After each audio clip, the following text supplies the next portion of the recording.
Good morning, everyone, and welcome to the Ankerstar Wealth Market Update. I'm your host, Allison Ankerstar, and today we'll be talking about the Federal Reserve raising rates this week, the crash in Bitcoin and crypto this weekend, and stocks with a margin of safety.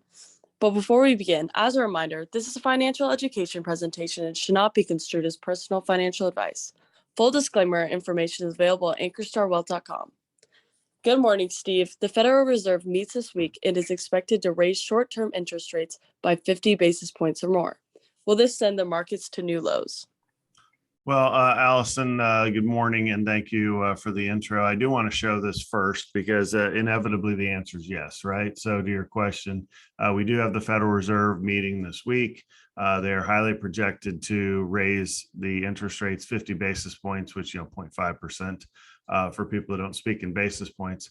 But the issue is there has been some talk with the resurging inflation from last week.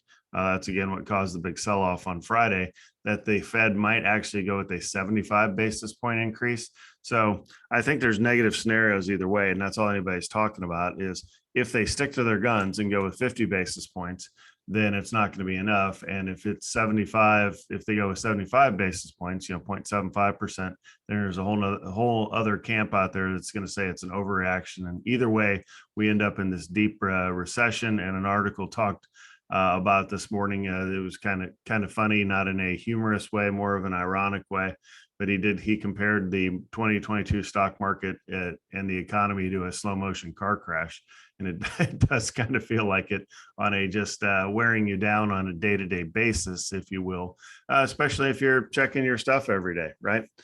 We talked about once you get into one of the bear market strategies is to not stare at your portfolio all the time because it can mess with your head. But I do want to, before we get into answering your actual question, I did want to show you this. This is a screenshot from my phone. Michael Kitsis, it's a LinkedIn post, but showed this chart. And I think this is important because you start getting in these questions of what am I even doing? Why am I losing money? I started, if you started investing 20 years ago, you know this game, right? Because you've been around and you've seen it and there's times like these. But if you just started 6 months ago, all you've done is sit there and bleed out, right? And I get that. But does that mean you should stop investing and stop participating in the greatest wealth creation machine that's ever been made? Investing in businesses.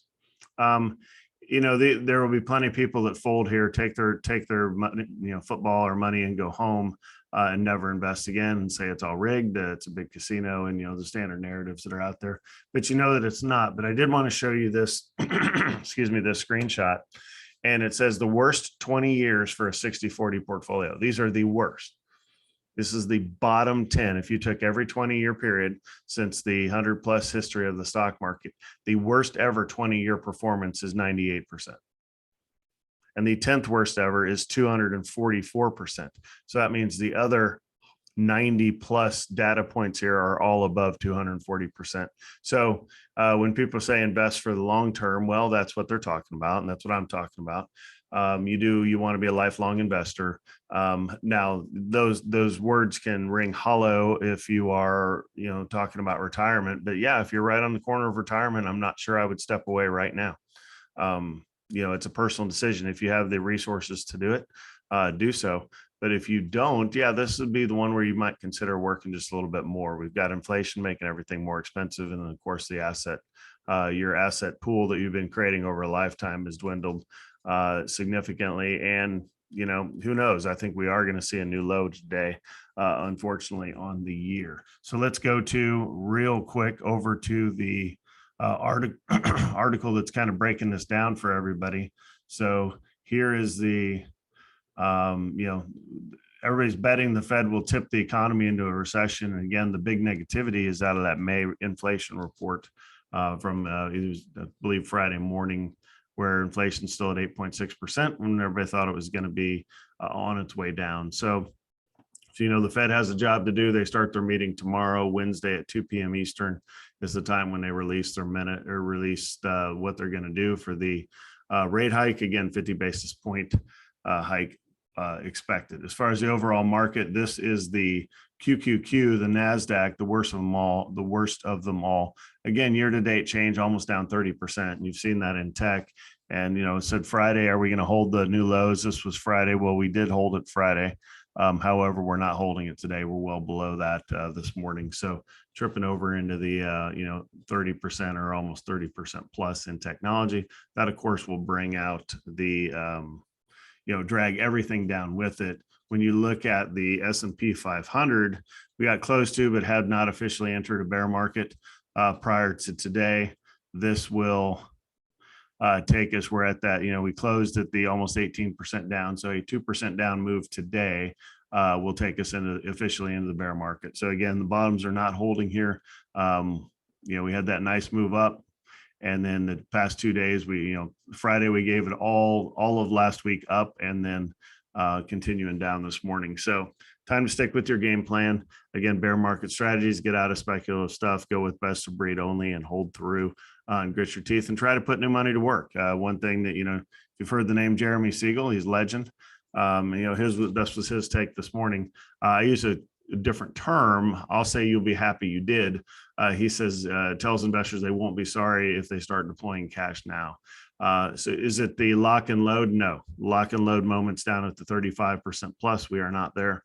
It's more of a hold the line.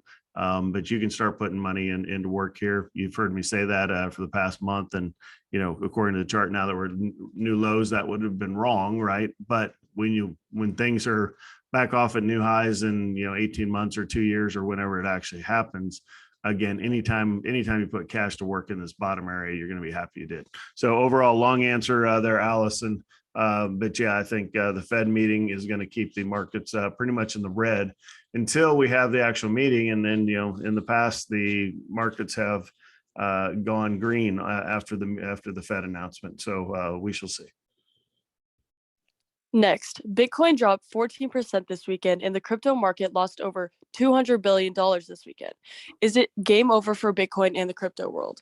Well, I think certainly that's the question a lot of people were asking this weekend, and we certainly have seen the crypto market roll over. So the meme that's floating around out there is my portfolio was down 20%, so I flipped it all into crypto. So now I'm down 70%. You certainly don't want to increase risk when markets are falling, right?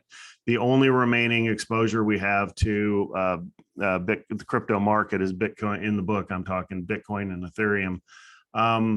We're looking at that this morning. We're a few minutes from the open. I may bail completely out of this and just look for a return later on. We shall see. If there's a couple of accounts out there where it's a super aggressive investor, I may leave it in place and just ride it through.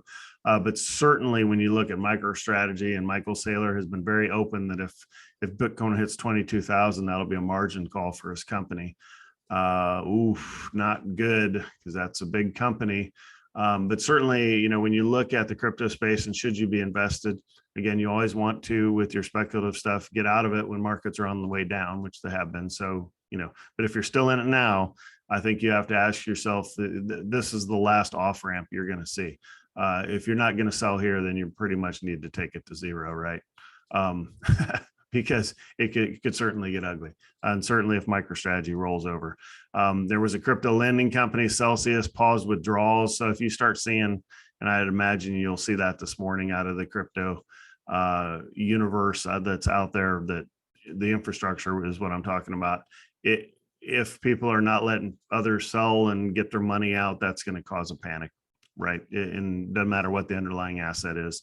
The banks saw that in Greece, just withdrawing regular money. People will freak out if they can't get their money, right? So is it game over? Oh, I don't think so. I still think there's a future for Bitcoin and Ethereum, the rest of them, and maybe Ripple. The rest of them, I have not been, and I would not be invested in, because the losses are going to be pretty astronomical. So that's what I'd have to say on the crypto world, Allison. Last, part of the bear market strategy is to sell speculative holdings and buy best of breed companies with a margin of safety. What are some examples of these margin of safety investments? Yeah, well, these are things you should have already done, cleaned out the speculative holdings out of the portfolio and go with the margin of safety stocks. Now, that's different for everybody. I do consider, like Apple, Amazon, Google, margin of safety stocks because of their relative strength. However, those have been off 20-30% as well. They're getting drugged down by tech indices that are selling off. But though they also have the biggest snapback power. So that's one, is go with best of breed individual stocks.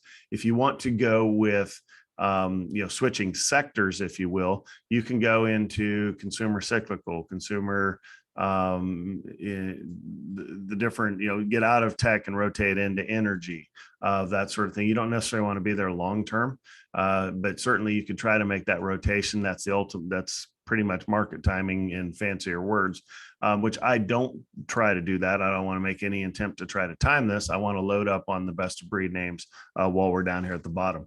But I do have a duty in client portfolios to manage that volatility. So there's a couple ways we're doing that.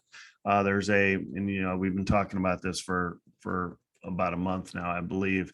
There's a buffer holding that you might have seen in there, to where you're seeing it's a options based buffer ETF that's basically mitigating the downside. The chart looks the same, but the peak to trough move here, is like 10% versus the 30% of the tech world. So that's really taking this, investing in the SPY, but just reducing that volatility.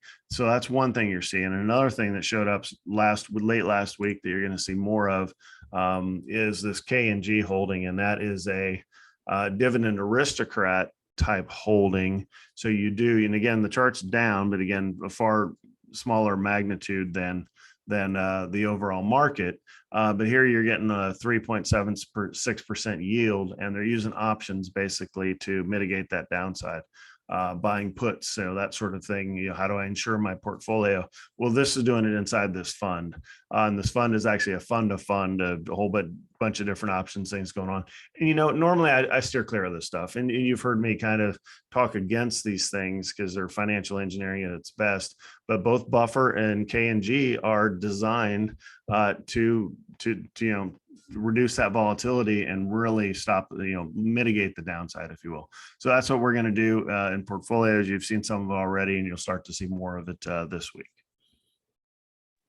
Thank you, everyone, for your questions. Please submit your questions as a comment through social media or directly to our email at vipservices@ankerstarwealth.com.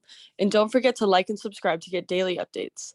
That's all we have for today's show. I'm Allison Ankerstar, and we'll see you back here tomorrow.